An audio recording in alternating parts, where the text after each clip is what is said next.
advisor for Caleb Huet's undergraduate thesis on religion and sitcoms.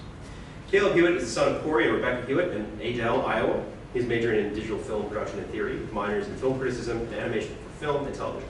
Caleb will graduate in December of 2026. It is my pleasure to introduce Caleb Huet.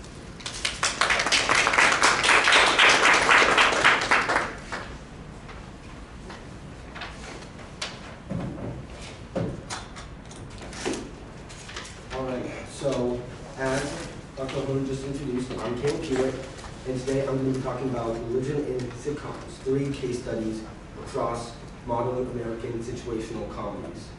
And so I want to start with a quote from Neil Postman in his book, Amusing Ourselves to Death. There is no audience so young that it is borrowed from television. There is no poverty so abject that it must forego television. There is no education so exalted that it is not modified by television. And, most important of all, there is no subject of public interest, politics, news, education, religion, science, sports, that does not find its way to television, which means that all public understanding of these subjects is shaped by the biases of television. I know that for myself, television has had a huge impact on me, and sitcoms quite possibly most of all. And as a film major who makes media myself, it's also important for me to understand the impact that the media we consume is having on us. And there are plenty of media scholars who agree. There are so many books and essays and studies analyzing the portrayal of different groups on the screen, be that gender roles, or race theory, or family dynamics, or LGBTQ plus representation. But I feel like religion is often underrepresented in all of that. And so some of the questions that I really wanted to ask with this are, how often is religion depicted? How is that religion depicted? What religions are depicted? Are different religions perceived differently? And then what does all of this say about US culture? And so to answer these questions, I did a ton of research on sitcoms, on the media landscape in the US, on religion. And then I also analyzed 3 modern sitcoms as case studies to see how these principles played out in reality. And so to start with, I'm going to go over some of that foundational research and share my findings on that. And I'm going to dive into one of those case studies and take a closer look at how this plays out in an actual sitcom. And so to start with, we're going to talk about the sitcom. And for this presentation, I'm referring to a sitcom as a comedy television show that follows recurring characters in a set environment or situation.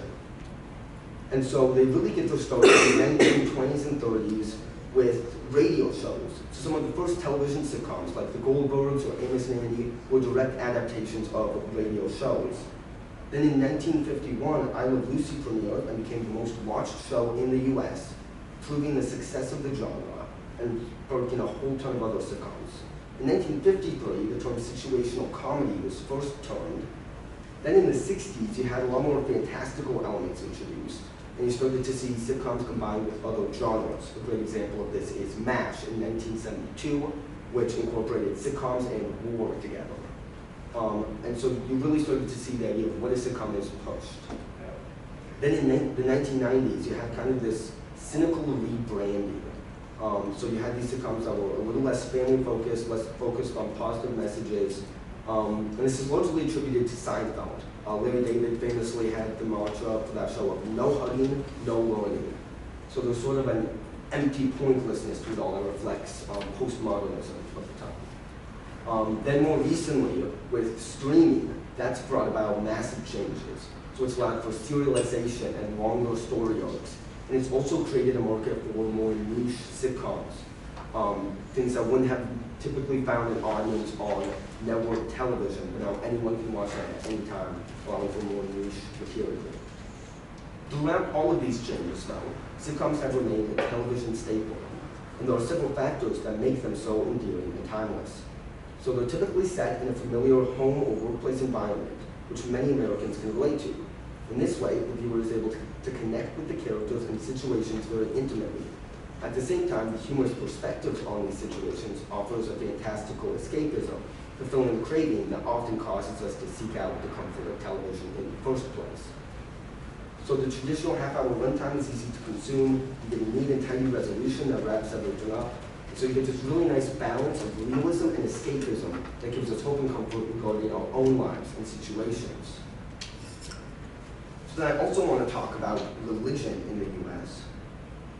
And so this is from a Pew Research Center study. And according to a 2025 study, 69% of US adults identify as belonging to a religion, with the vast majority of those identifying with some variation of Christianity. Now, the study also found that only a little over half of those who identified as religious consider religion to be important in their lives, but that's still a good 40% of the US adult population. The relationship between religion and the media is a complicated one. Many scholars argue that the media tends to create echo chambers, especially with the rise of social media algorithms and streaming and stuff like that. At the same time, evidence indicates that mass media can help expose and open people up to other religions that they might otherwise be unaware of or adverse to. Television scholar Jason Nattell points out that for people whose cultural encounters might be limited by age, region, class, or race, televised representations are a cheap way of imagining others outside of their context, and thus they bear tremendous power in shaping people's cultural perspectives. So, not only do televised representations shape our view of others, but they also give us a blueprint for groups we're a part of to which we can compare our own behavior. Now, Neil Postman, whose report I opened with earlier, believes that television is biased toward a psychology of secularism. He says, there is no great religious leader, from the Buddha to Moses to Jesus to Muhammad to Luther, who offered people what they want, only what they need. But television is not well suited to offering people what they need. It is user-friendly. It is too easy to turn off. I believe I'm not mistaken in saying that Christianity is a demanding and serious religion. When it is delivered as easy and amusing, it is another kind of religion altogether.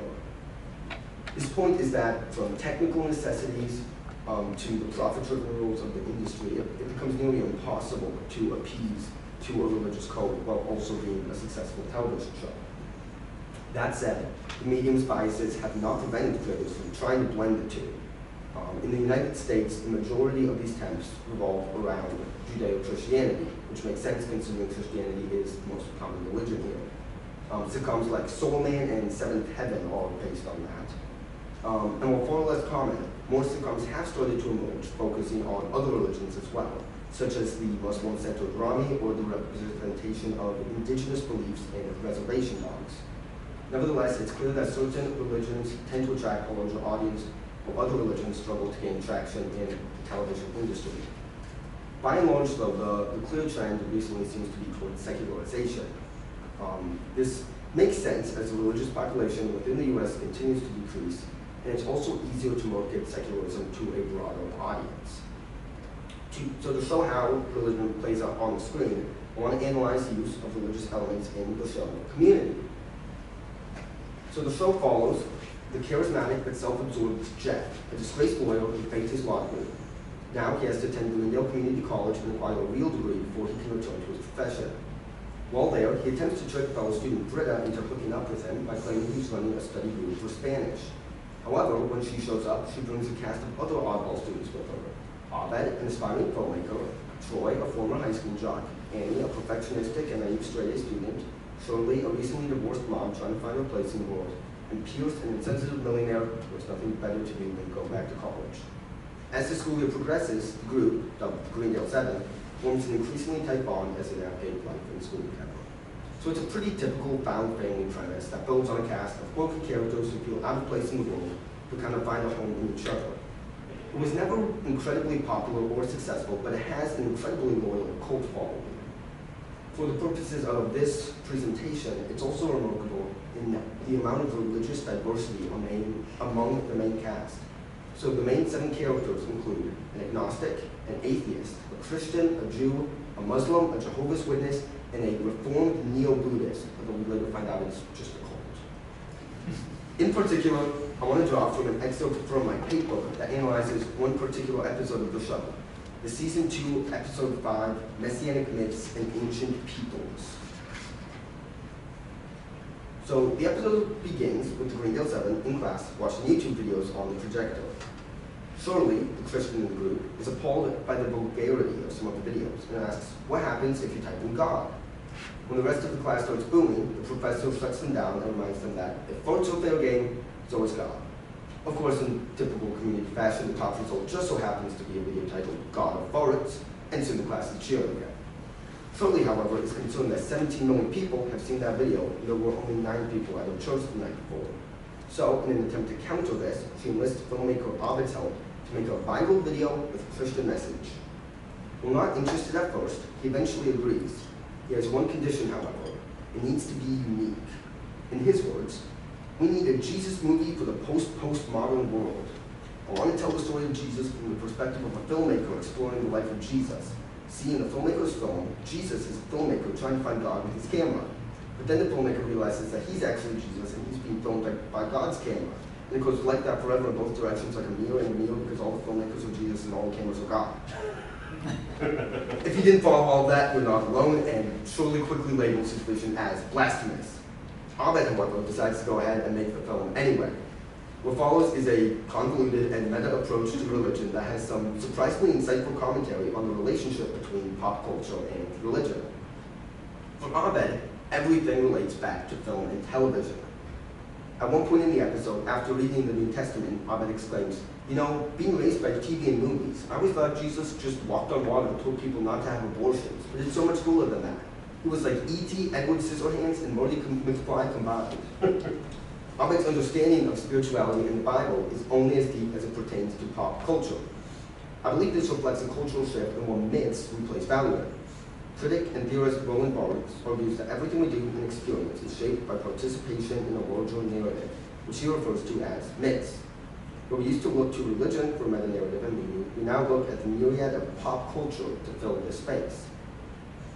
Abed demonstrates this idea with the way that the Bible is treated as simply another piece of mass media for him to learn out of.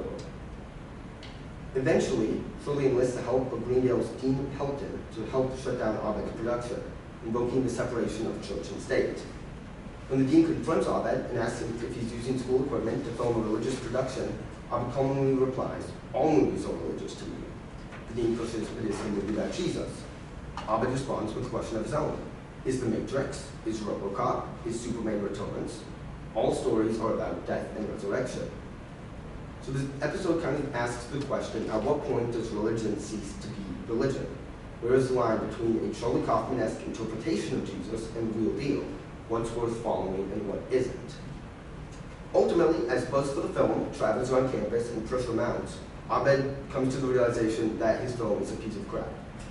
He prays, "Dear God, my movie is the worst piece of crap I've ever seen in my entire life. God, if you're out there, I know I don't deserve it, but I need your help. Please take this project away from me. Make it rain, send a meteor, anything, please." Unbeknownst to him, Shirley is listening nearby, and in a moment of understanding, she decides to help Abed. Armed with a bat, she storms the film set and smashes the camera and hard drives, putting the project to rest. The next day, Abed confronts her, and while she tries to play it off, she reveals that he knows she was trying to help him. The characters share a moment of mutual respect, despite any differences in belief that they may have. The big takeaway seems to be that collaboration and understanding can and should transcend religious lines. So through this episode, we see several themes and dynamics at play. And when looking at the show as a whole, there were 4 big takeaways that I was able to draw out. So the first of these is the idea of outward versus internal perceptions. So while there's a lot of religious diversity in the show, it's all framed through secularism. The main character of the show, who serves as the lens through which the viewer sees most of the events, is Jeff, who is agnostic. So even though we see a lot of religions, it's framed through that agnosticism. We also frequently see the characters' respective religions tossed aside when convenient for the plot or for a joke. The religion is a secondary character trait that rarely carries consistent influence over their conduct. Now, to be fair, the reality is that a lot of people in real life treat religion the same way.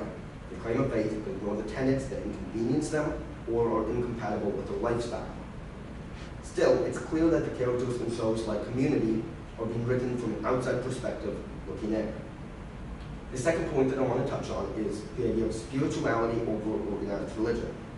So many shows, Community included, will criticize and satirize organized religion while affirming and encouraging personal spirituality.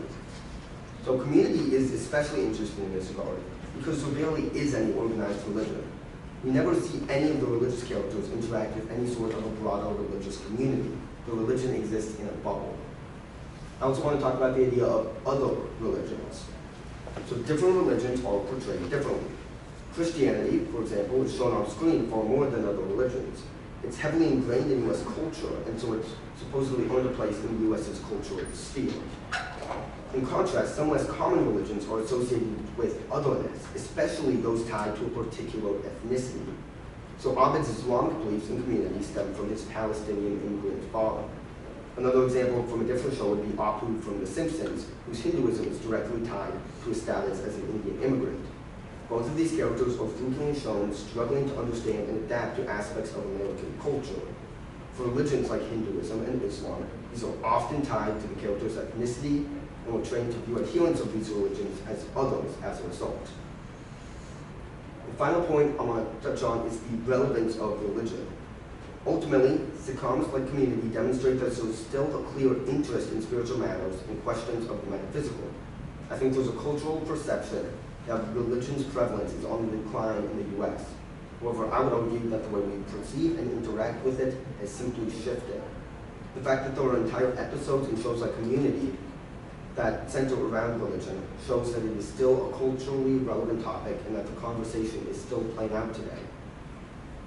And so in addition to Community, I also analyzed two other sitcoms, The Simpsons and The Good Place. And all three of these shows capture different aspects of religion's show or religion's place in society. So first up, you have The Simpsons, a long-running animated sitcom about the Simpson family and the surrounding town of Springfield. In particular, I really analyzed the episode Bart Sells His Soul. This sitcom reflects many family-focused sitcoms of the time. And what's interesting is that the Simpson family and much of Springfield is church-going. So there's a large element of cultural Protestant Christianity deeply ingrained within the show's world. Then we jump forward about 20 years to when Community came out in 2009, and now you have more of a shift toward individualism. You have these individual characters, you have this found family, and you have a lack of religious community. Then in The Good Place came out in 2016, and that follows Eleanor, who dies and has to earn her place in the afterlife. And so that's a very high concept. It came out right around the time that streaming services like Netflix were taking off. So you have a lot more serialization and episodes ending on cliffhangers. And it also, despite the premise of being set in the afterlife, it reflects this growing shift towards secularism. You have, instead of a god and spirituality, you have this bureaucratic afterlife, this heaven and hell based on a system. And so through these shows, you see trends in where culture is placing value, especially from a religious perspective. And a lot of the things I talked about with Community apply to these other shows in one way or another as well. Be that the tendency to promote individual spirituality over organized religion, or the normalization of some religions over others. There are a ton of subconscious messages in the shows we watch, and I've only touched the tip of the iceberg here. This makes it important to A, critically analyze what we are consuming and the subconscious messages that we're being fed, and B, for people like me who are passionate about creating media myself, it's important to make sure we are being intentional about how we portray different groups and the messages that we are putting out into the world as well. Thank you.